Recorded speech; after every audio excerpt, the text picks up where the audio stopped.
It seems like Xbox continues to just dominate when it comes to its Game Pass service and Game Pass Ultimate. I want to talk about the brand new releases that have just come out today for Xbox Game Pass and talk about really just how Xbox is kind of crushing it right now. That episode is right now. Ladies and gentlemen, welcome to Assemble. I'm Matt. How you doing? Welcome back. Good to meet you. Nice to see you if you are here for the first time. Thank you very much for joining us. Do me a favor, like, share, subscribe to the show. Hit that notification bell too. Ding dong, where's your mom? Not here. That's right.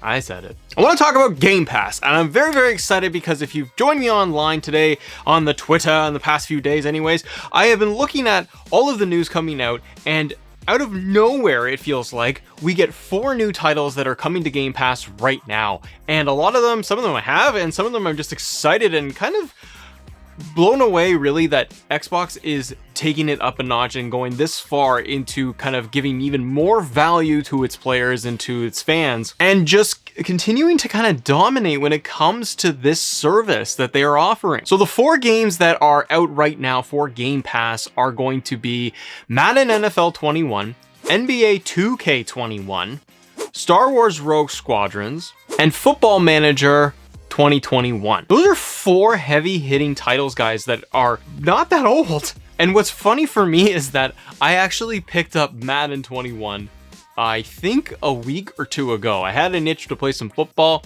It was $30 at the store, and I thought, okay, sure, I'll throw it on. And then now it's just on Game Pass, and now I gotta sell that. Those are my problems. The big one for me is NBA 2K21. And I've said this for a couple of weeks where I've been like, man, I really want to get NBA, but it's so expensive still. It's still like full price a lot of the time. It rarely goes on sale around here anyways. And I just thought, man, I really want to be able to get into that game and get into that franchise again. And then to see it come out on Game Pass, ready to go, I download it through the Game Pass app on my phone. It speaks to just like how much Xbox with EA, they're putting in to this service, and they're giving fans so much, and it's not just a back catalog of like 5-year-old games that they're pushing out to us. You know, when you look at something like EA Play being integrated with Xbox Game Pass, you see how you have titles like Titanfall, like we have Jedi Fallen Order, you have a ton of the NBA Live games, you have Madden games from previous years in there, you have the Need for Speed franchises, just on the EA side of things. And for some of us, we're going, great, I want to be able to pick up Need for Speed, dabble in there. I want to pick up last year's Madden. I just want to play something. I found that it's been good for that, but to see something that is relatively still fresh, new, has a massive player base, it gets even more exposure onto that platform. People to say, do you want to play NBA 2K? Here you go. It's on Game Pass. Even something like Star Wars Rogue Squadrons, I didn't pick it up. I thought that I was going to hold off on it, and it might be something that I would grab down the road if it was going on sale. And again, this is just showing me more and more value of Game Pass. And I am not trying to go in and just get further and further up the butt of Xbox and then just praise them for everything. There's still some stuff that they need to improve on for their platform. But this episode is really just talking about how they continue to dominate within this space. And I'd be curious to see what moves Sony is going to make on their end going into this year. PlayStation Plus itself is continuing to grow and expand, and they're doing better quality of life things. They are improving, they're adding more games and more titles. We just got Ratchet and Clank that's just can't come onto the platform. We have a lot of new games that are being added to the PlayStation Plus collection, and if they can add 6 or 8 titles throughout the year that are PlayStation exclusive first-party studio titles, that is really going to give Sony and PlayStation Plus even more boosts and more eyeballs on their product and their service over there. So this isn't to say that it's all just Xbox and Matt is just in love with Xbox and Game Pass and he loves it so much, but it is really to just talk about and ask all of you, how do you think Xbox is continuing to do this? Yes, I know they have the partnership with EA and all these developers and they own a lot of studios, but really just kind of taking it back a little bit and say, how do you think that this is going over for its player base? Do you think that they can expand their market even further where they have millions of subscribers right now when it comes to Game Pass? Do you think that they're going to be able to do even more? And what do you think this means for being able to pick up or wanting to pick up a brand new title? This is the other piece that really gets me interested in everybody, is because it really starts to make me hold back on getting the brand new release. Other than titles that I am just absolutely dying to get, I think a lot of us have that kind of pecking order, right? Where you have these first party main titles that you know that you want to absolutely get. It doesn't matter if it's going to be full price, like you are getting that game today. It could be something like Last of Us. It could be a franchise game like NBA, for example, that you're like, I need to have that day one. For so many of you, you stream as well. So you're like, I want to be able to get Cyberpunk on day one. But then there's that second level, that second tier of games I find. And the second level of titles are the ones that you want to play. I want to have that game, but I don't quite need it just yet. Or I need them to do, I heard that they need to do a couple of updates to be able to optimize the thing. Or I hear that there's going to be an update for this thing coming in the next month or two. I'm going to wait for that. Or I'm just going to wait for the review before I'm going to get my hands on it and see what my friends are playing and what my streamers and content creators are talking about when it comes to this title. I find that I have those games. Stuff like that for me is like, can be Madden, it can be the Star Wars Jedi Fallen Order. It can be a lot of these titles like a Titanfall, even Call of Duty I'm not gonna get necessarily day one.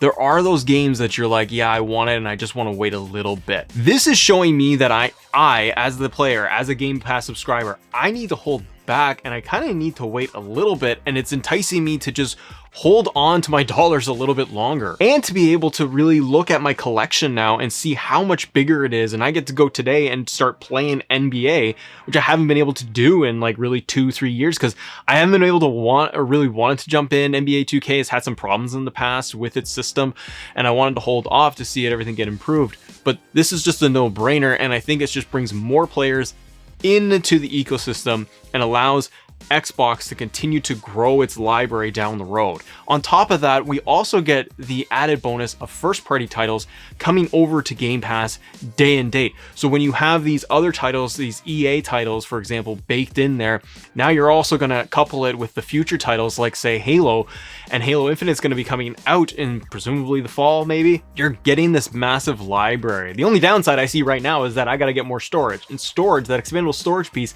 is $300 Canadian. So by the time I get it after tax, it's almost $340. Yeah, it's expensive. My wife's not happy. Can't do it. Not allowed to do it. But maybe one day. But what would you like to see out of Xbox going forward? Are there any titles that you guys are looking at within the collection, within the Xbox collection, or just within EA that you want to see them bring to the platform? And does this make you hold back on trying to grab titles right away when it comes to Xbox? Do you hold back now a little bit because we have all of these subscription services and these streaming services that you don't really necessarily need to go grab it that first day unless you really want to love that franchise and support the developers for it? Let me know what you all think, if this is something that really grabs onto you. Are you happy that they brought out Madden and NBA and Star Wars as well as the Football Manager? Do these games speak to you? I'm personally excited and I want to see what Sony is going to do on their side. There's a lot of talk about Sony being able to up their game when it comes to PlayStation Plus, like I said, and being able to improve quality of life and be able to improve their whole overall catalog when it comes to that. The main 10 titles that they released with the PlayStation Collection for the PS5, and they have since then updated some of those games where you see games like Days Gone, where you see Ratchet and Clank, where you see God of War, you see titles like Bloodborne on there as well, getting a ton of love. There's so much within even that collection that players that were on Xbox and now finally got their hands on a new PlayStation 5 are being able to go through this catalog of these amazing games. And games like God of War get the full next-gen updates as well, and those new polishes too. And that enhances the experience even more.